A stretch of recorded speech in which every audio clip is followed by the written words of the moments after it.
고린도전서 11장 1절과 2절 보도록 하겠습니다.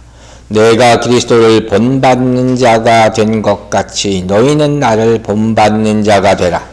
너희가 모든 일에 나를 기억하고 또 내가 너희에게 전하여 준 대로 그 전통을 너희가 지킴으로 너희를 칭찬하노라. 아멘. 자, 지난주에 우리는 10장 마지막 부분을 보면서 그리스도인은 어떻게 살아야 하는가에 대한 바울의 세 가지 지침을 봤죠. 첫째가 그 유명한 하나님의 영광을 위하여 살라 하는 말씀을 했죠. 우리 인간의 마지막 목표예요. 하나님이 우리를 지으신 목적이에요. 하나님을 영화롭게 하기 위해서. 두 번째는 뭐라고 했습니까? 다른 사람에게 거치는 자, 걸림돌이 되지 말라. 최소한 다른 사람의 장애물은 되지 말아야 될 거 아닙니까? 다른 사람의 신앙을 더 인커리지 시켜주고 도움이 되는 삶을 살아야 한다 하는 말씀인 거죠. 세 번째는 더 적극적인 의미로 다른 사람의 유익을 위해서 살라고 했습니다. 그리스도인의 그 이름이라는 것 자체에는 타인을 위하는 마음과 모습이 있어야 된다.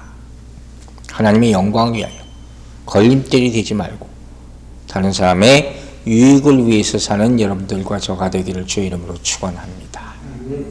자, 여기에 또 하나 덧붙여서 바울 사도가 이렇게 사십시오 하는 말씀이 바로 오늘 본문에 나오는 거예요. 고린도전서 11장 1절 말씀 다시 봅니다. 내가 그리스도를 본받는 자가 된 것 같이 너희는 나를 본받는 자가 되라. 이 말씀은 10장의 결론임과 동시에 11장의 서론이라고 할 수 있어요. 이게 다 연결시키는 브릿지 역할을 하는 거예요. 먼저 여기서 나오는 단어가 중요한 게 하나 있죠. 바로 본받는 자. 바울이 이렇게 얘기하잖아요. 나를 본받는 자. 본받는 자는 건 뭐예요? 카피한다는 거예요. 모방한다는 거예요. 즉 롤 모델이라는 말을 하잖아요. 바울이 모든 신앙인의 롤 모델이라는 거예요. 아주 신앙적으로 모범적인 삶을 이 사람이 살았다 하는 것을 우리에게 보여주는 그런 말씀이에요. 그러니까 누구누구를 본받으라 하는 이런 형태, 이런 투의 말을 바울이 자주 사용하는 것을 신약에서 볼 수가 있거든요. 그 중에 한 가지가 아주 중요한 에베소 5장 1절의 말씀이에요. 그러므로 사랑을 받는 자녀같이 너희는 하나님을 본받는 자가 되고. 그렇죠. 여기도 나오잖아요. 궁극적으로 하나님을 본받는 자가 되라. 그런데 오늘 본문은 누구를 본받으라 그랬어요? 바울이 나 자신을 본받으라. 여러분 어떻게 생각하세요? 제가 처음 이 말씀 읽을 때는 참 이거 마음에 와닿지가 않았어요. 즉 이 말씀은 얼핏 보면 오해를 할 수도 있는 이것만 보면 바울이 와 나를 본받으라고 이 사람 이거 교만한 거 아니야? 이렇게 생각할 수도 있다는 거예요. 분명히 로마서 7장 마지막에 오라 나는 곤고한 사람이다 이렇게까지 자기 자신에서 고백했는데 아니 이제 나를 닮고 나를 따르라고? 이 사람 변한 건가? 이렇게도 생각할 수 있잖아요. 그런데 이런 표현을 신약 성경에서 여러 차례 얘기해요. 나를 본받으라. 그러니까 이건 분명히 중요한 의미가 있을 거라는 것이죠. 그러나 잘못하면 오해할 수도 있다는 거예요. 그럼 우리가 이걸 어떻게 해석을 해야 되냐? 이런 말씀, 이 말씀은 바울 자신이 교만해가지고 나를 따라와 이게 아니란 말이에요. 이 얘기는 무슨 소리냐? 첫 번째로 바울의 삶을 한번 생각해 보세요. 그걸 보면 다른 변명을 할 필요가 없어요. 이 바울이라는 사람은 언제나 어디서나 그리스도를 본받아서 산 사람이에요. 그 사명 자체가 평생 그의 서신서에 그 모습이 다 나타났어요. 평생 그러고 살았어요. 그리고 결정적으로 그 모습을 어떻게 살아왔나를 보여주는 예를 잠깐 보면 고린도전서 4장 12절에 21절에 이렇게 나와 있잖아요. 바로 이 시각까지 우리가 줄이고 목마르며 헐벗고 매맞으며 정처가 없고 이렇게 산 사람이 누가 있어요? 이렇게 산 모습이에요. 자기가 그리스도를 본받아 살아온 그 사실, 이 삶의 모습을 본받으라 하는 거예요. 이것도 참 어려운 얘기지만 내 인격 뭐 이런 얘기를 하는 게 아니에요. 그들의 신앙, 그의 신앙적인 삶의 모습, 그 흔적들을 본받으라 하는 거죠. 그게 첫 번째입니다. 두 번째는 그렇기 때문에 이 나를 본받으라 하는 것은 그 교만을 얘기하는 것이 아니라 바울이 자기 자신의 신앙에 대한 확실한 증거라는 거예요. 즉 주장이고 이건 신념이에요. 내 다른 건 몰라도 예수 그리스도를 믿는 신앙만큼 나는 확고하다. 그걸 따라가라. 고린도서 13장 5절 보세요. 너희가 믿음에 있는가 너희 자신을 시험하고 너희 자신을 확증하라. 여러분 확증이라는 단어가 굉장히 중요합니다. 여러분의 신앙을 여러분이 확고하게 지킬 수가 있습니까? 우유부단해서는 안 된다는 거예요. 이게 성도의 정체성이에요. 여러분의 신앙에 대한 확신이 있게 되기를 바랍니다. 이게 없으면 어떻게 해요? 누가 무슨 소리 하면 그런가? 또 여기 흔들렸다가 또 저런가? 이렇게 될 수 있단 말이에요. 이건 아무 믿음이 아닌 거예요. 어저께 우리 인터넷 교인 중에 한 분이 전화가 와가지고 가끔 통화하시는 분이 있는데 그분하고 무슨 상담을 하다가 그 얘기를, 확신에 대한 얘기를 했어요. 불안하다는 거예요. 장래에 대한 불안함이 많으세요. 지금 상황이 좀 그런 상황이 됐더라고요. 그래서 집사님이 이제까지 이렇게 믿음 생활을 해왔던 것에 대해서 확신이 있습니까? 그러니까 그 온전히 확신이 없으신 거예요. 자기는 나름대로는 잘 따라왔다고 생각하는데 그게 눈에 보이지가 결과물이 아직 없거든요. 근데 사실 우리가 다 그렇잖아요. 제가 그랬어요. 솔직히 저도 그런 게 너무 많습니다. 그러나 하나님의 때가 될 때까지 우리는 기다리는 수밖에 없습니다. 여기서 흔들리지 마시고 이제까지 신앙생활 잘 해오셨으니까 믿음의 확신을 가지시기 바랍니다. 여러분 그게 지금의 어려움을 이겨낼 수 있는 유일한 방법이에요. 그러기 위해서는 가장 좋은 방법이 제가 항상 말하는 게 뭡니까? 밖으로 선포하는 거예요. 밖으로 선포하는 것이 가장 빠른 방법이에요. 내가 안에서 불안해할 때 나는 그럼에도 불구하고 믿습니다. 선포하시기 바랍니다. 그러니까 내적인 확신뿐만 아니라 믿음이라는 건 뭐예요? 밖으로 드러나는 모습이 있어야 돼요. 그걸 어떤 식으로 표현합니까? 예수 그리스도의 향기라 그러잖아요. 그러니까 바울이 놀라운 게 갈라디아서 6장 17절에서 뭐라 그랬어요? 내 안에 예수의 흔적이 있다. 저는 옛날에 이 말씀이 참 많은 충격을 받았거든요. 와, 누가 과연 이런 말을 할 수가 있는가? 예수의 흔적이 있는 우리 모두가 되기를 바랍니다. 이게 신앙의 확증이에요. 누구도 건들 수 없는. 바울이 얘기하잖아요. 나를 괴롭히지 말라. 내가 예수의 흔적을 가지고 있는 사람이다. 그게 바로 나를 따르다는 거예요. 세 번째로 고린도전서 4장 15절 보세요.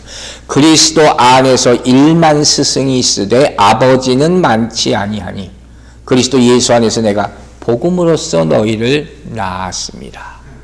자, 바울은 말하기를 결코 내 인간성이나 내 능력을 보고 따라오라 이 얘기를 하고 있는 게 아니죠.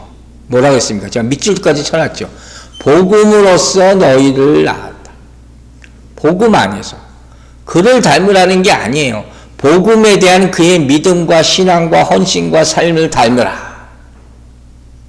복음에 어떻게 반응하고 살아왔는가, 얼마나 순종하고 살아왔는가, 이걸 닮으라는 거예요. 여기에는 거짓된 게 없어요. 부끄러운 게 없다는 거예요. 자, 그런데 여기서 잠깐 제가 생각이 들었어요. 그런데 아무리 좋아, 바울이 이런 얘기를 했는데 왜 굳이, 아니 날 같으면 그냥 그리스도를 본받으라 하면 되잖아요. 그리스도를 본받으라 하면 되는데 왜 굳이 자기를 본받으라 해가지고 사람을 이렇게 시험에 들게 만드냔 말이에요. 왜 그랬을 것 같아요? 별로 어려운 얘기는 아닌 것 같아요. 일단 이 바울이 고린도 교회를 세우면서 1년 반이라는 오랜 기간이 있었거든요. 에베소에 3년 있었다 그러니까 그거 반이지만 그래도 막 오래 있었던 거예요. 교인들로서는 특별히 예수 그리스도가 지금 안 계시잖아요. 하늘나라 가셨으니까. 예수는 직접 만나지 않았지만 바울로부터 가르침을 오랫동안 받았단 말이에요. 그러니까 바울의 말을 더 확실히 믿을 수밖에 없는 것이죠. 그러니까 권면을 할 때도 어떻게 좀 더 현실적이고 좀 더 설득력 있는 권면을 하는 거예요. 예수를 믿을 때도 너무 추상적으로 믿는 사람이 많아요.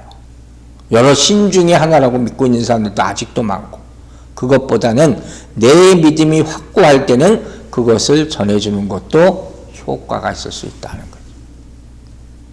사실 여러분 세상적으로 볼 때도 이래요.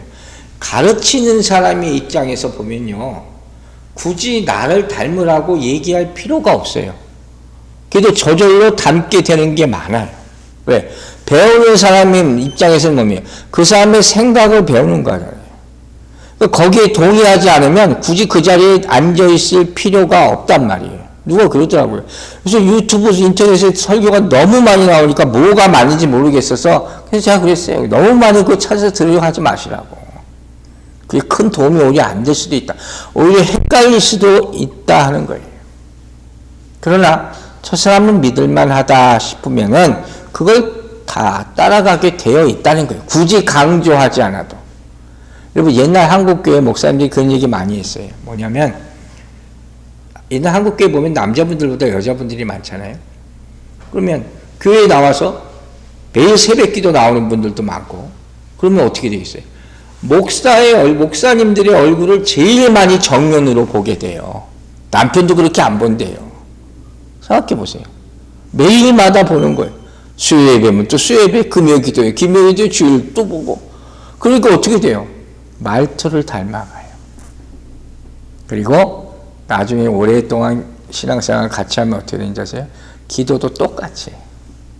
그래서 옛날에는 저 교회는 어느 교회 다니는구나. 그 목사님하고 똑같이 하네. 여러분 옛날에 순복음교 아시잖아요. 조영규 목사님 계실 때. 그의 특징이 뭡니까? 몇십니다 하는 거죠. 그 교인들은 다 그렇게 얘기해요. 정말로 그래요. 한때 유행일 정도로. 그게 따라가게 되는 거예요. 억지로 얘기 안 해도. 더 쉽게 얘기해 볼게요. 자식이 부모를 닮는 것에 대해서는 어떻게 생각하세요? 부모가 나 닮아라 하는 부모가 그렇게 있겠어요?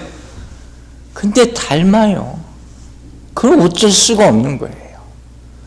생김새만 닮는 게 아니라 성격도 닮고 하는 짓도 닮고 깜짝깜짝 놀랄 때가 있다니까요.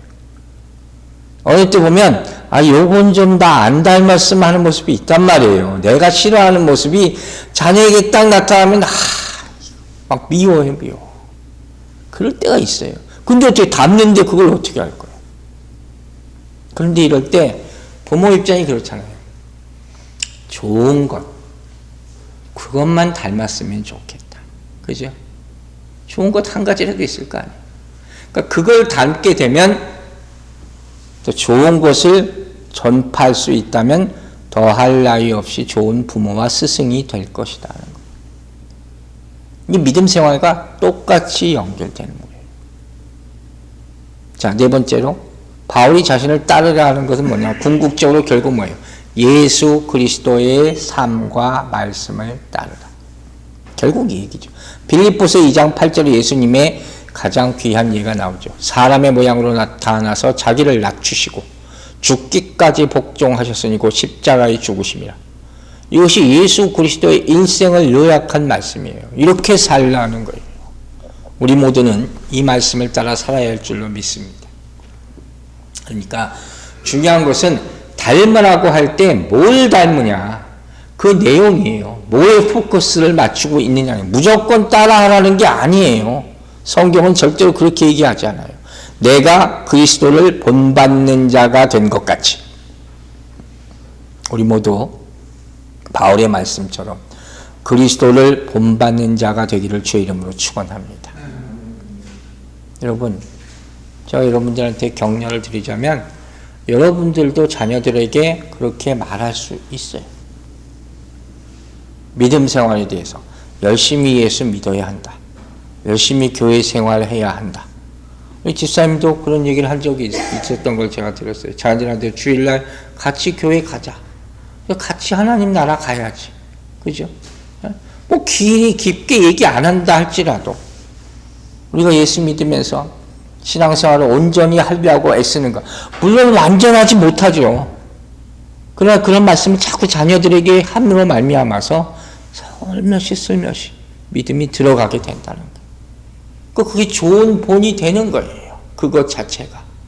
그러니까 자녀들은요, 그런 가벼운 것 같은 말 한마디를 굉장히 깊이 받아들입니다. 그걸 아셔야 돼요. 아버지가, 어머니가 오늘 또 교회를 가자고 하시는구나. 그걸 나쁘다고 생각하는 자녀는 한 명도 없습니다. 그런 본을 보이시기 바랍니다. 예전에 한국의 어떤 장로님이 그 교회에서 부흥회를 하면 항상 그 강사 목사님을 자기 집에 초대해서 주무시게 했대요. 그거 사실 쉬운 게 절대 아닙니다. 본인도 사실 그 초대받아서 가는 목사님도 사실 불편해요. 근데 그걸 굳이 당신이 하겠다고 한 거예요. 나중에 물어봤대요. 왜 그렇게 그걸 하겠다고 하냐. 다른 이유가 아니라 자기 자식들이 보고 목회자를 어떻게 섬기는지 교훈이 되게 하려고 그랬다는 거예요. 근데 어쨌든 그 마음이 참 가득한 거 아닙니까? 그만큼 여러 방면에서 우리가 본을 보일 수 있는 게 있다 하는 거예요. 이게 중요한 거예요. 또 여러분 반대로 한번 생각해 보세요. 내가 누굴 닮고 싶다. 있었죠. 우리 어렸을 때부터 살면서 분명히 있을 거예요. 누군가를 내가 닮고 싶다. 저 사람처럼 되고 싶다. 이제 와서는 많은 사람이 그런 얘기를 해요. 우리 롤모델이 없어서. 안타깝죠. 한국에서 이번에 대통령 뽑는데 정말 뽑을 사람이 없다고 그걸 걱정하더라고요. 그래도 뽑아야 되니까 안타깝다고.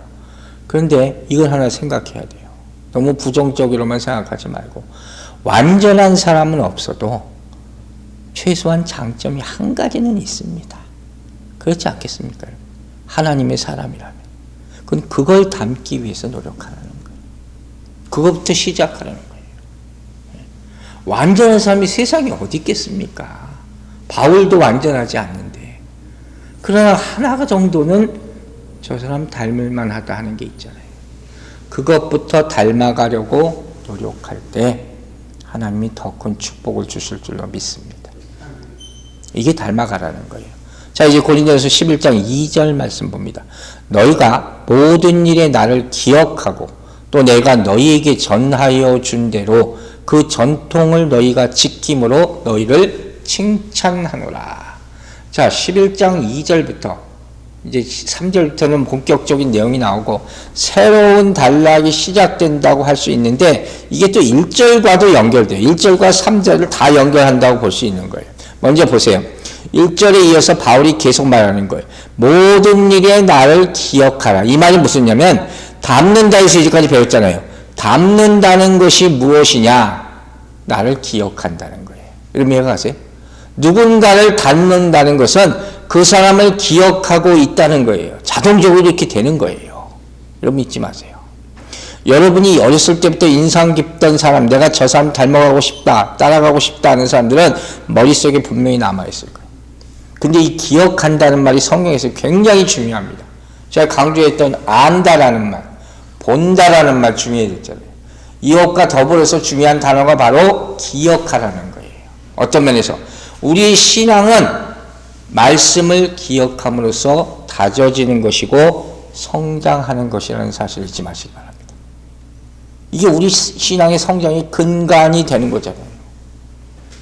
그럼 보세요. 이 고린도 교인들이 사도 바울을 본받았어요. 칭찬받잖아요. 그러기 위해서 어떻게 했다는 거예요? 먼저 바울을 기억했다는 거예요. 바울이 뭘 기억했을까요? 사도 바울의 가르침을 사랑했다는 거예요. 이거 하나라도 있으면 되는 거예요. 아, 바울 사도가 말씀은 참 잘 가르쳤어. 그 기억이 남아있으면 하나님이 종으로 쓰임 받은 거예요. 여러분, 평생 우리가 살아오면서 영향을 받은 사람들은 기억에 남는다고 그랬잖아요. 본받게 되면 사랑하게 되는 거죠. 자꾸 생각하게 되는 거예요. 제가 좋아하는 말씀 하나가 있어요. 그 바로 히브리서 3장 1절 말씀이에요. 그러므로 함께 하늘의 부르심을 받은 거룩한 형제들아, 우리가 믿는 도리의 사도이시며 대제사장이신 예수를 깊이 생각하라. 제가 젊었을 때 예수를 깊이 생각하라.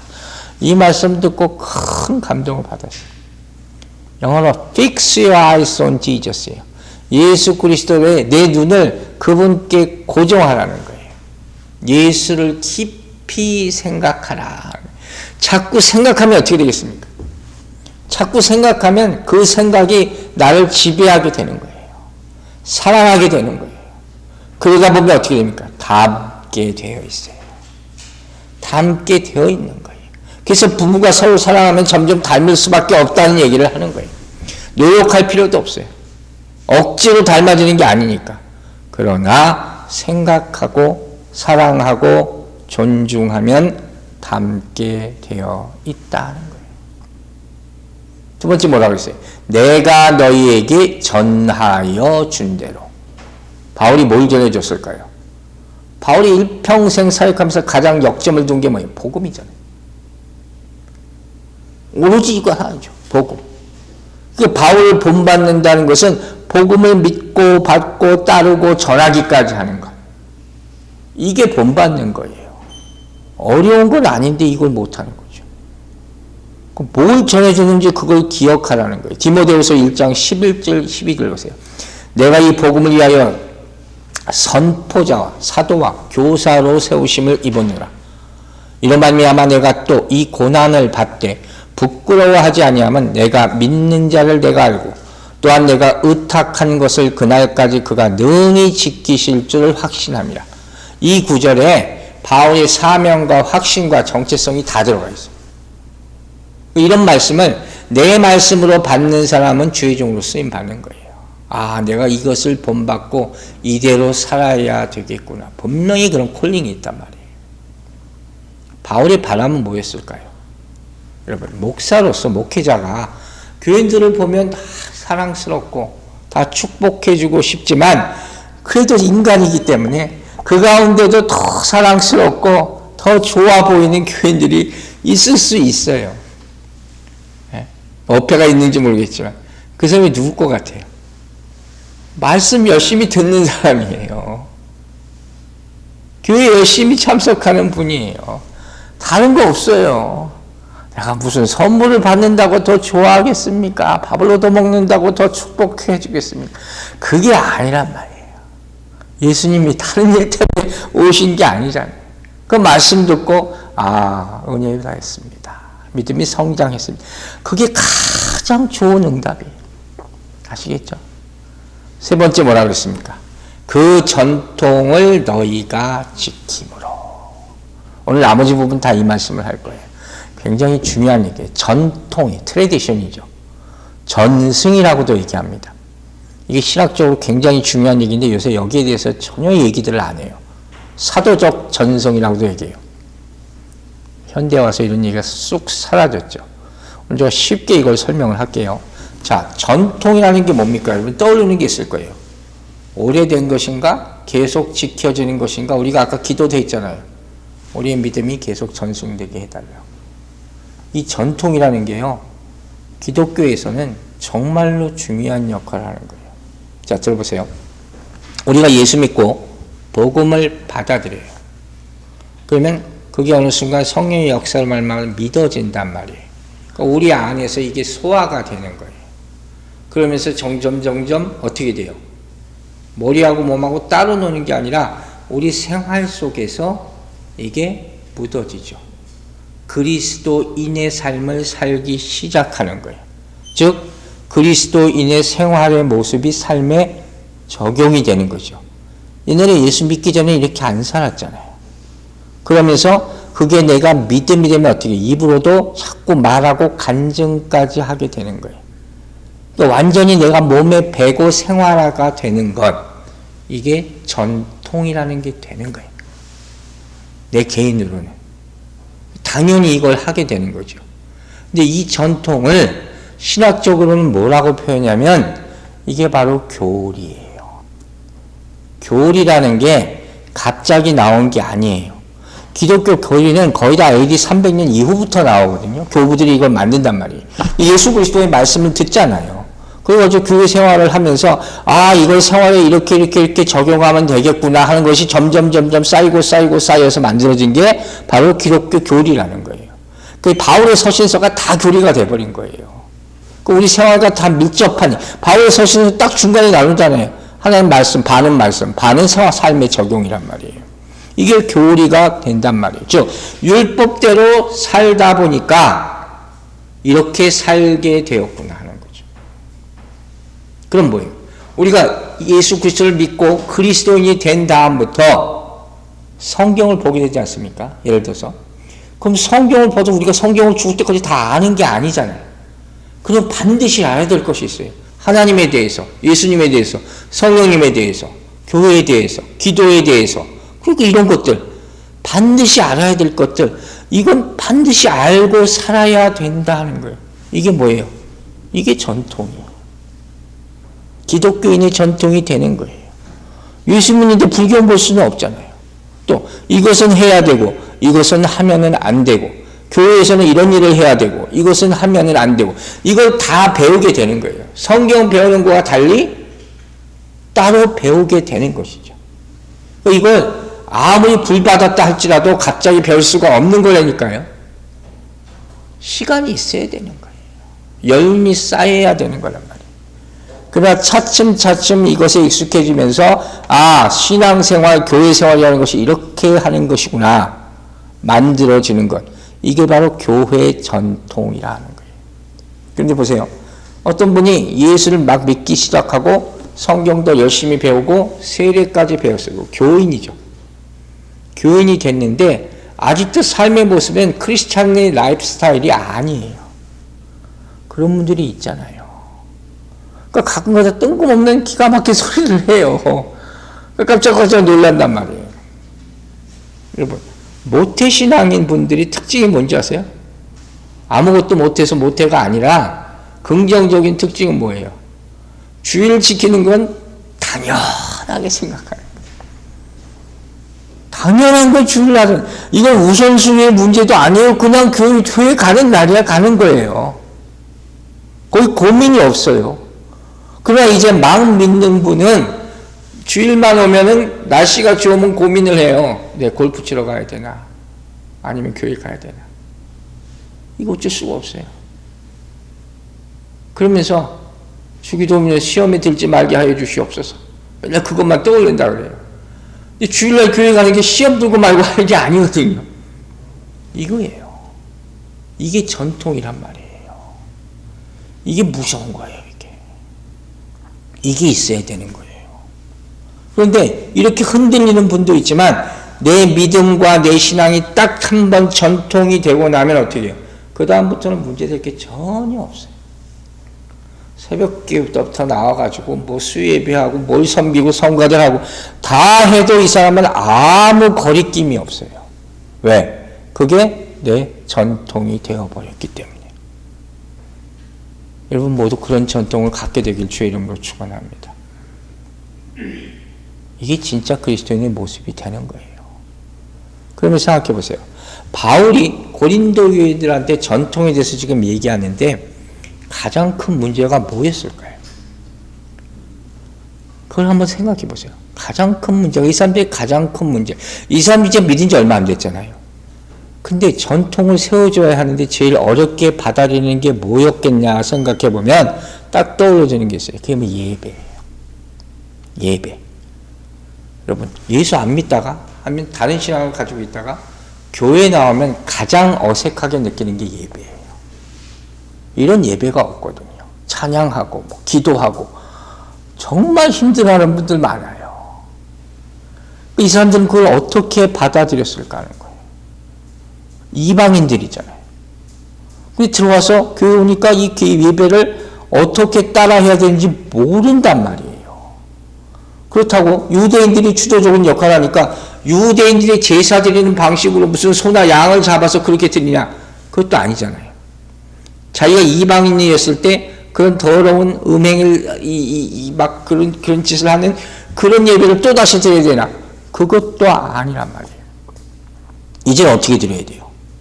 여러분 그걸 아셔야 돼요. 어떻게 예배 드립니까? 예수 그리스도께서 십자가에 죽으시고 부활하심으로 어떻게 once for all 단번에 영원한 제사를 드렸단 말이에요. 이게 우리가 드리는 예배예요. 또 짐승 잡아서 죽일 필요가 없다는 거예요. 이걸 이 사람들이 이제까지 한 번도 경험해보지 못했다는 거예요. 유대인도 그렇고 이방인도 그렇고 우리는 당연히 아는 것까지 예배를 드리지만 당시 이 사람들이 이건 말도 안 되는 짓이었어요. 한 번에 예수 믿으면 자 용서 받는다는 거예요. 많은 사람들이 질문하는 게 있어요. 왜 기독교는 주일날 예배를 드립니까? 여러분 대답하시죠. 안식교는 토요일날 예배를 드립니다. 그들이 옳다고 여겨요. 왜? 예수 그리스도께서 부활하신 날을 기념하기 위해서. 그걸 주일로 믿으니까. 그게 전통이에요. 그게 개신교의 전통이란 말이에요. 이걸 지켜나가는 것이 굉장히 중요한 거예요. 그러니까 바울 사도가 지금 고린도 교인들에게 왜 전통을 얘기하는 거예요? 우리가 예수 믿는 사람이라면 이러이러한 것은 반드시 목숨같이 지켜야 한다. 그 가운데 가장 중요한 것이 예배라는 것이다. 초대교회 때부터 예배의 형식은 뭐예요? 찬양과 기도와 말씀 선포예요. 그 형식이 지금까지 전해 내려오고 있는 거예요. 그게 전통이죠. 이걸 쉽게 바꿀 수는 없는 거죠. 여러분 좋은 예가 요한복음 4장에 나오잖아요. 우물가 사마리아 여인. 거기서 결론이 뭘로 됩니까? 갑자기 우물가 사마리아 여인이 막 예수 믿고 성령 받아 그게 아니라 마지막에 뭐 예배에 대한 얘기가 나오잖아요. 그게 제가 여러 차례 했어요. 왜 그 얘기를 합니까? 사마리아 사람들은 수백 년 동안 어떻게 해요? 근심산에서 제물 바쳐서 제사를 드려오고 있었어요. 유대 사람들은 유대에서 예수 드리고. 그런데 예수님이 딱 답을 주시잖아요. 이 산에서도 말고 예루살렘에서도 말고 그때 뭐라고 그랬어요? 신령과 진정으로. 이게 전통이에요. 예수님이 세우신 전통. 그러니까 더 이상 구약의 제사를 드릴 필요는 없고 우리의 예배의 전통은 신령과 진정으로. 이게 영적 예배다. 이 전통이 여러분의 이 믿음이 되기를 주의 이름으로 축원합니다. 이런 거예요. 제가 실생활에 연결되는 말을 조금 해볼게요. 덧붙여서. 모든 개인이나 가정이나 공동체나 직장이나 세상은 다 전통이 있어요. 어느 나라든 어느 개인이든 다 이게 있습니다. 오늘 말씀의 핵심은 이거예요. 이걸 무시하지 말라는 거예요. 제가 목회자 입장에서 볼 때 요즘 예수 믿는 사람들, 특별히 젊은 사람들 보면 이걸 너무 우습게 생각해요. 이 교회를 우습게 생각하는 걸로 연결돼요. 우리가 존중해야 될 것들이 있어요. 서로 존중해 줘야 될 것들이 있어요. 목회자와 성도의 관계, 성도와 성도의 관계, 최소한 지켜줘야 될 것들이 있는데 이게 다 무너져 버렸어요. 예를 들면 이런 거예요. 교회 다닌 지 얼마 되지도 않은 사람이, 미안한 얘기지만 어쨌든 교회에 와서 당행이지만 교회에 대해서 이러쿵 저러쿵 하면 그건 저는 예의가 아니라고 생각해요. 교회는 하나님이 만드신 거예요. 거기에 대해서 긍정적이든 부정적이든 특별히 함부로 부정적인 말을 해서는 안 되는 거예요. 그건 아직도 그 사람이 세상적인 시각을 가지고 있기 때문이에요. 교회를 비판하는 말을 함부로 하는 것이 아니라는 거예요. 예를 들어서 또 다른 교회에서 새 교회로 옮겨갈 수 있잖아요. 제일 힘든 게 뭔지 아세요? 옛날 교회에서 했던 거랑 틀리기 때문이라. 그거예요. 그거 적응하는 게 굉장히 힘듭니다. 그러면 어떻게 해야 되겠어요? 새로운 교회로 오기로 결정했으면 그 교회의 전통을 존중해야 되는 거예요. 예배 스타일이나 말씀이나 교제나 다 조금씩 틀린단 말이에요. 근데 새로운 교회에서 와가지고 오자마자 아유 옛날 나 다니던 교회에서는 뭐 이랬는데 그럼 무슨 의미가 있어요? 그럼 다시 가든가. 왜 새로운 교회에 왔겠어요? 극단적으로 얘기하면 이런 거라는 거예요. 이런 것에 대해서 우리가 생각을 할 수 있는 거예요. 또 한 가지 중요한 얘기를 할게요. 교회는 뭡니까? 예수 그리스도의 몸이에요. 교회를 생각할 때는 예수님을 생각하는 것처럼 그렇게 생각하는 거예요. 무슨 교회를 가는데 시장 가는 것처럼 하고 나오면 되겠어요? 그 마음으로 오면 되겠냔 말이에요. 친구네 집 방문하는 것처럼 하면 되겠냐는 거예요. 그건 아니에요. 정말 옛날 분들 뭐 나쁜 것도 있고 좋은 것도 있지만 옛날 분들이 예배 참여하는 그 모습 자체는 우리가 분명히 본받을 만해요. 그런 게 많이 사라져서 안타깝다 하는 거예요. 또 한 가지, 교회는 공동체잖아요. 예수 그리스도가 머리 되시는 공동체. 우리는 몸이 지체잖아요. 그럼 이건 뭐예요? 우리는 다 머리로부터 명령을 받는 거예요. 질서예요. 그러니까 여긴 개인주의라는 건 있을 수가 없는 거예요. 절대로 있어서는 안 되는 거예요. 그런 것들을 주장해서는 안 된다는 거예요. 교회의 권위와 교회의 질서를 지키면 교회가 안정적으로 성장할 수 있다는 거예요. 그 역사가 보여주는 거예요. 자, 마지막으로 제가 예화를 하나 여러분과 함께 나누고 오늘 설교를 마치겠습니다. 전통에 대한 얘기를 하면서 꼭 제가 얘기를 같이 하고 싶었어요. 전통하면 좀 딱딱한 느낌이 들잖아요. 고리타분하고. 전통과 유연성이라는 거예요. 유연성. 여러분, 그 미역 아시죠? 미역이 딱딱하잖아요. 그걸 물에다 담그면 금방 흐물흐물해지잖아요. 이게 참 묘하더라고요. 제가 옛날에 젊었을 때 혼자 살 때 미역국 끓여 먹으려고 그러다가 깜짝 놀란 적 있어요. 그렇게 많이 불어날지 몰랐어. 조금만 넣어도 되는 건데 그걸 모르고 막 양껏 넣었다가 그런 경험을 한 적이 있는데 그 흐물흐물해지는 게 참 놀랍더라고요. 이걸 생각하고 계시세요. 옛날에 한국교회는 주일날 저녁 예배라는 게 있었어요. 6시, 7시 이때 주일날 예배를 또 드립니다. 어떤 오래된 교회가 한 교회가 있어요. 아주 전통적으로 그런 오래된 장로교회예요. 고리타분한 교회예요. 저녁 예배를 드리죠. 근데 어느 순간부터 젊은 사람들이 오기 시작합니다, 교회에. 교회가 성장했죠. 아주 좋아했어요. 근데 웬걸 조금 시간이 지나고 나서 교회에 분란이 생겼어요. 왜 그랬을 것 같아요? 주일 저녁 예배 시간 때문에 문제가 생기기 시작합니다. 왜? 젊은 집사님들이 생기고 나서 시간을 바꿔달라 그런 거예요. 주일 저녁에 6시, 7시 예배를 드리니까 저녁 시간을 우리가 가정에서 아무것도 내가 누릴 수가 없다. 한 2시, 3시쯤 드리면 어떠냐. 이런 제안을 한 거예요. 그게 어떻게 됐을 것 같아요? 장로님들하고 부딪혔어요. 이건 교회 세워질 때부터 있던 전통인데 이걸 어떻게 바꾸냐. 우리 편의를 위해서 좀 바꿔주면 좋은 거 아니냐. 이러면 어떻게 할 거야? 뭐 답이 있어요, 이거? 이거 누구 손을 들어줘야 돼요?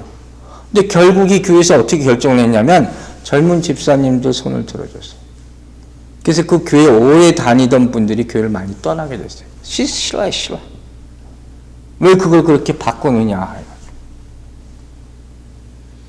그럼 뭐가 옳고 그르고의 문제가 아니라 이게 참 심각한 문제죠. 앞에 말한 마른 미역 같은 신앙은 고리타분한 것 같지만 그래도 전통을 유지시켜 줄 수는 있죠. 그러나 물에 적셔진 것은 흐물흐물 하잖아요. 그런 대신 또 좀 유연성이 있어요. 풍성함이 있어요. 어느 쪽을 선택하고 누가 옳고 그른가의 문제가 아니란 말이에요. 중요한 것은 뭐였어요? 우리가 주일날 화평에 대한 말씀 들었잖아요. 서로 양보할 수 있어야 돼요. 서로 양보할 수 있어야 되는 거예요. 가장 좋은 것은 차선이 될 수 있다고 신앙생활 하는 데 있어서. 그래서 가장 맛있는 건 만들 수 있어야 된다는 거예요. 여러분, 오늘 말씀 마칠게요. 우리의 신앙은 어떻게 되어야 할까? 물론 전통이 필요합니다. 그러나 유연성도 가질 수가 있어야 된다는 거예요. 하나님께 지혜를 구할 수밖에 없는 얘기죠. 그러나 이러한 아름다운 모습들이 우리 교회의 전통이 되기를 주의 이름으로 축원합니다. 기도하겠습니다. 아버지 하나님, 오늘 바울 사도가 자신의 신앙의 모습을 따르라고 한 말씀을 우리가 잊지 말게 하여 주시고 평생 동안 우리가 본받을 만한 교훈의 말씀을 붙잡고 예수 그리스도를 닮아가는 그런 삶을 살게 하여 주시옵소서. 또한 우리가 이제까지 보고 들은 지키려고 하는 신앙의 전통들을 잃어버리지 말게 하여 주시되 또 세상을 바라보면서 우리가 넉넉함을 가지고 성숙된 모습으로 많은 것을 양보하고 허락할 수 있는 그런 큰 믿음도 허락하여 주시옵소서. 좋은 신앙의 모델들이 자꾸 생겨나고 그로 말미암아 교회가 아름답게 성장할 수 있게 되기를 간절히 바라고 원하며 예수 그리스도의 이름으로 기도했습니다. 아멘.